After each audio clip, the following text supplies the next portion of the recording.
В эфире программа «Актуальное интервью». У российских школьников и учителей началась третья неделя дистанционного обучения. Первые технические трудности преодолены, система становится постепенно понятной и можно делать первые выводы. Что нужно знать родителям, которые в условиях самоизоляции стали первыми помощниками своим детям и учителям? Как дома правильно организовать учебную деятельность и что делать, чтобы такой формат обучения был максимально эффективным? Эти и другие вопросы мы зададим заведующему лабораторией исследования образовательной политики Московского городского педагогического университета, а также кандидату педагогических наук Наталье Шевелевой. Наталья Николаевна, здравствуйте. Здравствуйте. Как сегодня можно оценить дистанционное обучение с точки зрения родителя и с точки зрения педагога? Кому оказалось труднее всего в этой ситуации? На этот вопрос, конечно же, однозначно ответить нельзя. Трудно всем. Во-первых, любое дело, которое мы делаем впервые, идет не всегда легко. Поэтому сложно и родителям, сложно и педагогам. Педагоги впервые оказывают такое обучение, и поэтому они учатся на ходу, учатся с колес. Кто-то и раньше работал в онлайн-обучении и осваивал те или иные технологии и методы работы, а кто-то это делает первый раз. И для него даже сложно зайти в ту или иную программу, определить, какие необходимые инструменты и вообще, как выглядит урочное занятие в онлайн-формате. Родителям, особенно родителям детей начальной школы, непросто. Они не владеют методикой преподавания того или иного предмета, и объяснить ребенку с точки зрения учителя то или иное умение, то или иное знание очень сложно. Поэтому родителям здесь тяжело. А родители привыкли контролировать все и считают все, что дает педагог, а педагог дает максимум, что необходимо. Они считают, что все ребенок должен выполнить, а он не всегда это может сделать. Поэтому в данной ситуации, на мой взгляд, тяжело и тем, и другим. Готовность к дистанционному обучению в регионах разная. Якутия, даже с учетом климатических условий, отдаленности населенных пунктов, как показывают исследования, оказалась одной из наиболее подготовленных. Расскажите, как в Москве обстоят с этим дела? Какие трудности там возникают и как их преодолеваете? В Москве немножечко полегче, потому что тот ресурс, который готовился в течение нескольких лет, это Московская электронная школа, он очень помогает педагогам. И педагоги постепенно входили в этот ресурс. Московская электронная школа представляет собой тот сервис, где есть разработанные уроки у самого педагога. Он мог дать доступ к этим урокам коллегам, а мог и не давать доступ. Дать для работы только детям, для изучения родителями, для введения их в этот процесс. А мог дать доступ коллегам для того, чтобы мы обменивались мнениями, мы обменивались ресурсами. Там есть разработанные тесты, есть интерактивные различные задания. Мы можем пользоваться этим ресурсом всем сообществом. Это намного легче и удобнее. С другой стороны, в этом плане у каждого педагога в кабинете оборудовано было рабочее место, и поэтому он овладевал этим постепенно. Поэтому несколько мягче это прошло. Конечно, есть определенные затруднения. Вначале было сложно, когда все туда обратились, в Московский электронный ресурс, но потом с этим справились. Поэтому МЭШ в помощь педагогу оказала очень сильную. Педагоги используют и другие ресурсы, которые необходимы при реализации обучения в дистанте, и Mentimeter, и Edmodo, и Google Class, и Google формы. Поэтому нужно понимать каждому педагогу, что урок в онлайн-формате, он не равен уроку в дистанционном формате, он должен быть совсем другим. И в этом плане каждому нужно понять, что главное замотивировать ребенка, чтобы он включился в данную деятельность, определить четко результаты, на которые мы с вами работаем, и использовать те мгновенные инструменты для опроса, для мотивации детей за то время, которое определено Санпином. А оно не такое большое, как в урочном занятии. Здесь еще самое главное, на мой взгляд, не ухудшит здоровье детей, потому что у нас они не всегда еще и здоровы. Вы уже начали говорить про разные электронные платформы. На ваш взгляд, наиболее эффективные и перспективные какие из них и что нужно для них в будущем? Ну, время покажет, какой ресурс удобен и необходим педагогу. Все зависит от возраста ребенка, от уровня компетенции педагога и от тех целей и задач, которые они преследуют. Если мне необходим индивидуальный разговор с отдельным ребенком, то мне, допустим, можно и Zoom, может и Skype в этом случае помочь. Очень хороший ресурс Teams, но там есть тоже свои проблемы. Мы с вами знаем, что Zoom пользуется сейчас весь мир.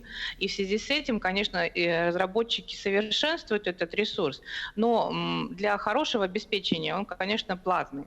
А это не так дешево стоит. Для бесплатного использования там всего 40 минут, но сейчас разработчики в связи с такой ситуацией дали возможность бесплатного использования.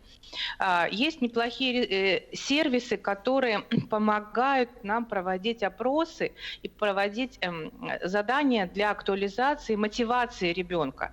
Это очень хороший ресурс, я уже говорила, Mentimeter. Есть ресурсы, на мой взгляд, куда можно складывать информацию. Вот, допустим, у нас Мэши, можем в Мэши помещать информацию, и детки оттуда берут ее. А если этой возможности нет, то есть Google классы, есть ресурсы Edmodo, где мне по каждый класс, под каждую группу детей помещаем информацию, а дети оттуда берут, выполняют различные задания, тесты.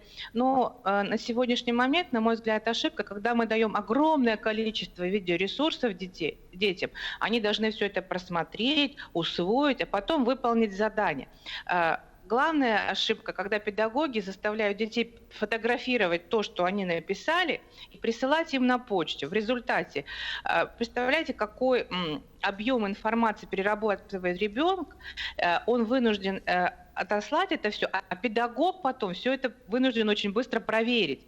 То есть получается перегруженность и детей, и учителей, и родителей, которые отслеживают этот процесс. Поэтому необходимо использовать интерактивные инструменты. Есть Google формы для создания тестов, где мгновенно мы можем получить результат. Вот, на мой взгляд, их тоже нужно включать в образовательную деятельность. А есть еще какие-либо проблемы в образовании, которые показало дистанционное обучение и которые, может быть, при очном обучении были не столь заметны и не столь очевидны? На мой взгляд, они и есть и отличия, есть и общие затруднения. Я хотела бы сказать о трех. Первое затруднение управленческое. На сегодняшний момент управленцы занялись обеспечением поиска ресурсов, поисков интернет-соединений и так далее. На мой взгляд, необходимо заняться повышением компетентности педагога. Учитель решает многое, кадры решают все. Мы помним это с вами утверждение. Поэтому, на мой взгляд, сейчас необходимо было обучить педагогов работать в том или ином ресурсе. И, с другой стороны, необходимо успокоить наших тревожных педагогов, родителей и детей, что все будет хорошо, мы справимся. Это первый момент.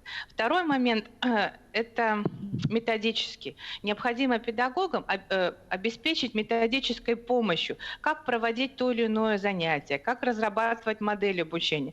В нашем Московском городском университете разработано сейчас пособие, которое мы готовы отдать педагогическому сообществу, как выглядят модели обучения в дистанте. И третий момент. Родители не владеют методикой преподавания. Им очень сложно. Поэтому им тоже нужно для каждого возраста ребенка дать маленькие рекомендации. Как вы можете помочь собственному ребенку? Конечно же, со старшеклассниками, с детьми-подростками необходимо просто сопровождать, спросить, нужна ли моя помощь, а не контролировать его каждый шаг. Потому что детки постарше, они уже справляются неплохо. А вот с малышами гораздо сложнее. Поэтому эти три момента – управленческая, педагогическая и просвещенческая функция должна быть, на мой взгляд, реализована эффективно. А если говорить о самих детях, у вас лично какой опыт выработался за эти дни общения с детьми в условиях самоизоляции? Какие плюсы и минусы можно извлечь из этой ситуации? Я хочу сразу сказать, я мама восьмиклассника. Мой ребенок справляется сам в основном. И когда я предлагаю свою помощь, он говорит, я хочу сам. И я рада этому настроению, этой ситуации. Почему? Потому что то, что он сейчас осваивает, это тот багаж, за который он ответственен сам. Каждый человек ответственен за собственное образование.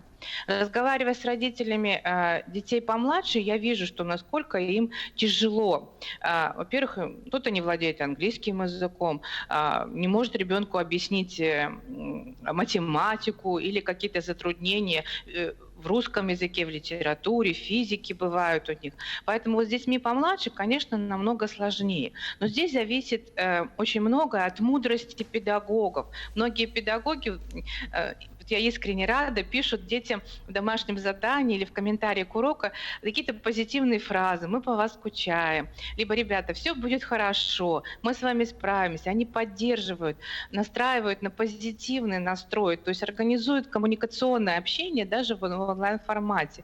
Это важно, это необходимо поддержать, потому что, повторяю, люди несколько тревожны и переживают за данную ситуацию. И поэтому мы тоже должны настроить их на то, что все будет хорошо. Мы узнавали, точно, все будет хорошо. Наталья Николаевна, вы преподаете в ВУЗе, где непосредственно готовят педагогов. Будут ли в будущем пересмотрены учебные программы педвузов с учетом необходимости подготовки кадров для дистанционного обучения? Конечно, безусловно. И мы это уже делаем, и уже делаем не первый год. И когда работаем со студентами, и когда занимаемся повышением квалификации педагогов, буквально в декабре месяце мы не только ездили по регионам Российской Федерации, но и по странам ближнего и дальнего зарубежья, где реализовали программу повышения квалификации для уже работающих педагогов. То есть их действительно большое количество, когда учили их цифровым инструментам, которые будут эффективны в образовательной деятельности. Со студентами необходимо, на мой взгляд, тоже этот вопрос прорабатывать, потому что они уже рождены в той среде. Это мы, допустим, я не цифровой абориген, а они цифровые аборигены. И они придут в школу, они будут работать с детьми и должны владеть новыми компетенциями. Например, у нас запущена в прошлом году программа «Цифровой тьютор», и мы осуществляем набор уже на следующий год, где будем готовить не просто педагогов, которые работают в цифровой среде, а цифрового тьютора, который сопровождает ребенка, который говорит ребенку о том, что у тебя есть крылья, и ты можешь полететь. Подумай, какие у тебя есть крылья. Вот, на мой взгляд, сейчас каждый педагог должен овладеть тьюторской компетенцией. То есть объяснить ребенку, что у него есть крылья, и он может летать. Наталья Николаевна, огромное спасибо, что уделили время и ответили на наши вопросы. Всего вам доброго. Всего доброго, до свидания. Удачи нам всем. О дистанционном обучении мы говорили с заведующим лабораторией исследования образовательной политики Московского городского педагогического университета, кандидатом педагогических наук Натальей Шевелевой. Вы смотрели актуальное интервью. Оставайтесь с нами.